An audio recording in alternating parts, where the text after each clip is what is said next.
वो इस लिहाज से कि वो तालीम के लिहाज से वो ज़्यादा स्ट्रॉन्ग है। ठीक है। हमारे मुल्क में इतना तालीम पर रुझान नहीं है। आई think democracy is the biggest revenge जो हम ले सकते हैं। कार इंडस्ट्रीज है उसमें लेते हैं तो ऑफ कोर्स इंडिया जो है ना वो बहुत आगे है। तो कैसे आप कह सकती हैं कि पाकिस्तान देखिए परसेंटेज कहीं ना कहीं पाकिस्तान की कम होगी, लेकिन I strongly believe when it comes to GDP, when it comes to economy, when it comes to army, equipments, everything, I think because India is a huge country, corrupt politicians की कमी है वहाँ पर। जितने भी सियासतदान नहीं है मौजूदा, जितने भी हैं A to Z, सबको ना एक जहाज़ में बिठाएं, इनवाइट करें सबको, ठीक है, उसको एक जहाज़ में बिठाएं और समुंदर में जाके गर्क कर दें। मैम आपका नाम?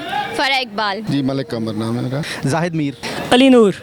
अच्छा मैम बताइएगा ये कि क्या पाकिस्तान स्ट्रॉन्ग है या इंडिया स्ट्रॉन्ग है? इन दोनों में कंपैरिजन कर रहे हैं, आप बताइएगा कौन सी कंट्री आपको ज़्यादा स्ट्रॉन्ग लगती है? देखिए कंपैरिजन की अगर बात की जाए तो किसी कैटेगरी को फर्स्ट ऑफ ऑल आप मुझे बताएंगे कि आप किस कैटेगरी के लिहाज से इसको जो है ना डिस्क्राइब करवाना चाह रहे हैं। अगर आप ओवरऑल बात कर रहे हैं तो ऑब्वियसली एक हुबे वतनी देखते हुए, पाकिस्तान से मोहब्बत देखते हुए मैं ये तो यही कहूँगी कि पाकिस्तान जो है उसका कंपैरिजन किसी भी मुल्क के साथ नहीं किया जा सकता। ठीक है। नहीं मैम देखें ना, टेक्नोलॉजी के लिहाज से भी इंडिया बहुत ज़्यादा आगे है। एजुकेशन की बात की जाए तो वो भी हमारे पाकिस्तान से कंपैरिजन किया जाए तो वो स्ट्रॉन्ग है। तो कैसे आप कह सकती हैं कि पाकिस्तान स्ट्रॉन्ग? देखिए परसेंटेज कहीं ना कहीं पाकिस्तान की कम होगी, लेकिन आप ये कहो ना कि वो डेवलपमेंट, वो जुनून, वो पुरजोश जो हमारी यूथ में है, अगर वो ख़त्म हो गया तो ये कहेंगे गलत होगा। ठीक है। अच्छा मैम, अगर पाकिस्तान को सिर्फ अपना मुहब्बल वतन के अलावा स्ट्रॉन्ग करना चाहिए तो क्या करना चाहिए पाकिस्तानियों को? सबसे पहले हमें अपनी यूथ को जो है ना उनको स्ट्रॉन्ग बनाना चाहिए। हमें अपनी यूथ को ये बताना चाहिए कि उनके वे ऑफ लाइफ क्या है, उनको आगे करना क्या है। यूथ स्ट्रॉन्ग होगी, पाकिस्तान ऑटोमेटिकली स्ट्रॉन्ग हो जाएगा। बताइएगा ये कि क्या पाकिस्तान स्ट्रॉन्ग है या इंडिया? अच्छा, अगर इमोशनली कहा जाए तो ऑब्वियसली आई वुड से कि पाकिस्तान जिंदाबाद, we are this, we are that. लेकिन अगर प्रैक्टिकल बात की जाए, जस्ट इन केस के मुझे गालियाँ ना दे कमेंट सेक्शन में, अगर प्रैक्टिकली सोचूं, रैशनल थिंकिंग करूं तो आई थिंक सो कि पाकिस्तान ने, इंडिया ने हमें दो हिस्सों में डिवाइड कर दिया था 71 की जंग में। तो अगर हम इतने स्ट्रॉन्ग हैं या इतने स्ट्रॉन्ग थे तो शायद हमने 7 स्टेट्स जो इंडिया की है उनको अलग किया होता, ना कि हमारा ईस्ट पाकिस्तान अलग हुआ होता। So I strongly believe when it comes to GDP, when it comes to economy, when it comes to army, equipments, everything, I think because India is a huge country, corrupt politicians की कमी है वहाँ पर, तो इस वजह से they are more stronger. लेकिन अगर हमने उनको वीक करना है तो फिर हमें ये करना चाहिए कि हमें नवाज शरीफ को वहाँ का प्रेसिडेंट, प्राइम मिनिस्टर बना देना चाहिए। अच्छा, अपने जो इतने भी करप्ट पॉलिटिशियन हैं उनको इंडिया भेज दें तो फिर इंडिया हमसे नॉर्मल वीक हो सकता है? हाँ बिल्कुल, सबको ना भेजें, आप सिर्फ नवाज शरीफ को भेज दें। आई थिंक वो अकेला सब पे भारी है करप्शन में। अच्छा। अच्छा सर, क्या वजह हो सकती है, इंडिया ने ऐसा क्या किया है जिसकी वजह से वो दिन ब दिन स्ट्रॉन्ग है, हमारे से टेक्नोलॉजी में आगे बढ़ रहा है, हर चीज़ में से? बेसिकली वहाँ पर खलाई महलूक नहीं है, इंटरवेंशन नहीं है वहाँ पर इदारों की तरफ से। सो मुझे लगता है डेमोक्रेसी उनकी बड़ी स्ट्रॉन्ग है। आप वहाँ पर देखेंगे कि क्या हम बरामदा बुगटी का इंटरव्यू कर सकते हैं? नहीं करते। वहाँ पर कश्मीरी जितने भी हमारे मुजाहिदीन जिनको हम कहते हैं और वो टेररिस्ट कहते हैं, उनके इंटरव्यूज़ भी होते हैं, क्योंकि उनकी डेमोक्रेसी स्ट्रॉन्ग है। So I think democracy is the biggest revenge जो हम ले सकते हैं। तो मुझे लगता है कि हम, क्योंकि यहाँ खलाई महलूक की मदाखलत है, इस वजह से we are enable to compete with India. अच्छा सर, ये बताइएगा पाकिस्तान को इंडिया से स्ट्रॉन्ग होने के लिए क्या करना पड़ेगा? हाँ, हमें अगेन डेमोक्रेसी पे we need to work on. हम लोग बज़ाहिर डेमोक्रेटिक कंट्री है but in fact we are not. अभी जैसे देखें इंटरवेंशन, फॉरेन इंटरवेंशन, चले ठीक है, आई नो काफ़ी सारे जो हमारे पटवारी हजरात होंगे वो इस चीज़ पे बड़े उनकी बट हट मिलेगा उनको, बट फैक्ट इज़ दैट कि एक अच्छी खासी गवर्नमेंट को टॉपल कर दिया गया। किस वजह से किया गया? फॉरेन इंटरवेंशन की वजह से। कौन थे साथ? हमारे इंटरनल मीर जाफ़र लोग, हमारी खलाई महलूक। सो आई थिंक सो कि इफ़ हमें अपने मुल्क को स्ट्रॉन्ग करना है तो we need to work on democracy. क्या पाकिस्तान स्ट्रॉन्ग है या इंडिया? देखिए, हम तो अपने जिस मुल्क में रहते हैं हमें तो वही स्ट्रॉन्ग लगेगा, ठीक है ना। हमारे मुल्क जैसा तो कोई मुल्क है ही नहीं। इंडिया है, वो इंडिया की बात है, वो होगा, उसे पता होगा कि हमारा मुल्क स्ट्रॉन्ग है कि नहीं है। ठीक है जी। टेक्नोलॉजी के लिहाज से देखा जाए, अगर तालीम के लिहाज से देखा जाए, किसी तरह से भी देखा जाए तो इंडिया हमारे से आगे है बहुत ज़्यादा। और अगर उनकी आबादी की बात की जाए तो वो भी बहुत ज़्यादा है। तो कैसे आप कह सकती हैं कि पाकिस्तान जो है स्ट्रॉन्ग है? वो इस लिहाज से कि वो तालीम के लिहाज से वो ज़्यादा स्ट्रॉन्ग है। ठीक है। हमारे मुल्क में इतना तालीम पर रुझान नहीं है जितना कि और बातों पर रुझान होगा। जैसे मुल्क में क्या हालात जा रहे हैं, कोई वज़ीर आज़म बन रहा है तो कोई उतर रहा है, कोई नहीं है। ये इनकी आपस में ही लगी हुई हैं, ये इन चीज़ों से मार खा जाता है हमारा मुल्क, और कोई बात नहीं।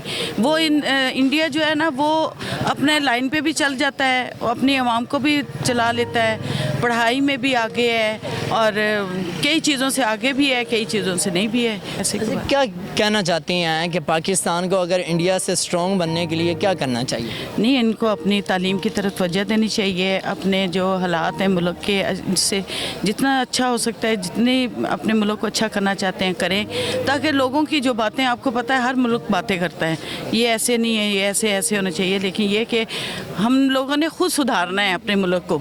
हमारी आवाम को ही चाहिए कि हम इक्वल होकर चलें, एक साथ होकर चलें, ताकि हम दूसरों की जो कोई बात है वो ना हम मान सकें। अच्छा कमर साहब बताइएगा ये कि क्या पाकिस्तान स्ट्रॉन्ग है या इंडिया? देखें जी, बात यही आती है कि जितने भी डिपार्टमेंट्स हैं ना, उसको टेक्नोलॉजी पे लेके जाएं, आईटी डिपार्टमेंट है, बाकी टेक्सटाइल में लेके जाएं, ठीक है, बाकी जो है ना वो कार इंडस्ट्रीज है उसमें लेके जाएं, तो ऑफ कोर्स इंडिया जो है ना वो बहुत आगे है। हम लोग तो मतलब उससे बहुत पीछे हैं, कुछ 1 2 4 स्टेप नहीं, काफ़ी स्टेप पीछे हैं। तो क्या रीज़न है, क्यों हम इतने ज़्यादा पीछे हैं? बार बार गवर्नमेंट को जो है ना वो ख़त्म करना, चेंज करना, बस ये है कि जो पब्लिक जिसको ला रही है, ठीक है, उसको कुर्सी पे नहीं बैठने देना, अपनी मर्ज़ी का, अपनी मनमानी का जो है ना वो शख्स ला के बिठा देना है, बाहर से इंपोर्ट कर लेना है या फिर उसको डिपोर्ट कर देना है, बस यही वजूहत है। अच्छा सर बताइए कि ये कि पाकिस्तान को स्ट्रॉन्ग करने के लिए क्या करना चाहिए हमें? जितने भी सियासतदान नहीं हैं मौजूदा, जितने भी हैं A to Z, सबको ना एक जहाज़ में बिठाएं, इनवाइट करें सबको, ठीक है, उसको एक जहाज़ में बिठाएं और समुंदर में जाके गर्क कर दें। यकीन सारे सियासतदान जितनी भी पॉलिटिशियन चल रही है इस वक्त जितने भी हैं, इस वक्त जितने भी हैं ना, सब, चाहे वो शहबाज शरीफ है, चाहे लंदन में बैठे हुए जो है ना वो नवाज शरीफ है, इवन दैट के इमरान खान भी। अच्छा इमरान खान साहब को भी बुलाया जाए कि आप दोबारा आ जाएं? अपनी टीम जो 96 में जो उन्होंने साथ मिलाई थी वो कहाँ है? ठीक है, उसको साथ लेके चलें। नहीं लेके चलते हैं, वही सारे लोटे और वही सारे जो है ना वो साथ बिठाते हैं, तो क्या फ़ायदा उनका भी?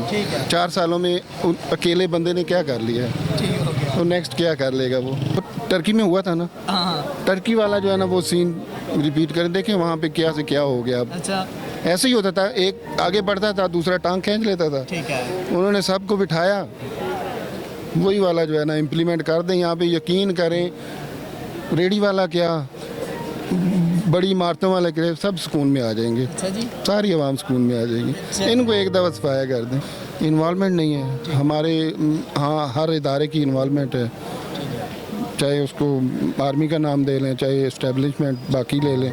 वहाँ इस पे वजह से ज़्यादा स्ट्रॉन्ग है कि वो आपस में ज़्यादा इत्तेफाक में रहते हैं। इत्तेफाक तो बंदा कहे ना कि जो सियासतदानों में कोई इत्तेफाक है, वो नहीं है, लेकिन इदारे जिसने क्या करना है वो कर रहे हैं, अपनी लिमिट्स में रह के, जो उनका आइन है उसमें रह के कर रहे हैं। देख लें कितनी हुकूमतें ख़त्म हुई हैं उनकी, 47 से लेके अब तक हमारी कितनी ख़त्म हुई हैं और उनकी खत्म। वो गांधी ने उसने क्या कहा था, नहीं मोदी तो अब आया ना, उससे पहले जो है ना वो कहा गया था ना कि इतनी जो है ना वो वहाँ पे वज़ीर नहीं बदलते हैं पाकिस्तान में, मतलब इतनी मैं धोती नहीं बदलता हूँ जितने वज़ीर बदल जाते हैं। तो ये चीज़ है। यहाँ देखें हर साल 2 साल के बाद आवाम को भी नहीं पता होता कि यार हमने वोट किसको डाला था और किसको चला गया और किसको चाह रहे हैं कि वो लेके आएँ उसको, और कौन हमारे ऊपर बैठा हुआ है। हर लिहाज से कौन सी कंट्री ज़्यादा स्ट्रॉन्ग है, इंडिया या पाकिस्तान? यार टेक्नोलॉजी के हिसाब से वो आगे हैं। ठीक है, बाकी अगर आर्मी की बात की जाए तादाद में वो ज़्यादा है, लेकिन जोश जज्बा जो है वो हमारा अरूज पे होता है। आई थिंक उस लिहाज से हम आगे हैं, चल रहे हैं यहाँ पे पाकिस्तान में, इवन की यूनिवर्सिटीज़ में भी यही है। अच्छा सर, इंडिया इतना ज़्यादा स्ट्रॉन्ग, वाई रीज़न? यार उधर थोड़ा निज़ाम बेहतर है, सिस्टम थोड़ा बेहतर है, वो आप देख रहे हैं कि आईटी में बहुत लीड कर रहा है। अब यहाँ पे पाकिस्तान की जो अभी ट्रेड हुई है, सॉरी एक्सपोर्ट हुई है आईटी में, वो ये $2 बिलियन की। अब जो सऊदी अरेबिया है वो अगर उसकी थी $133 बिलियन की एक्सपोर्ट थी ऑयल की, और इंडिया की $133 बिलियन से ज़्यादा की एक्सपोर्ट थी आईटी में। ठीक है, तो अब आप यहाँ से अंदाज़ा लगा लें कि वो कितने यानी कि इस चीज़ के अंदर डूबे हुए हैं, किस तरह से वो इस चीज़ को संजीदा ले रहे हैं। हमारी हुकूमत को चाहिए कि इस तरफ जो है लोगों का रुझान लेकर आए और इसके ऊपर तवज्जो दे, ताकि लोग जो है मुतवज्जे हों इस पर।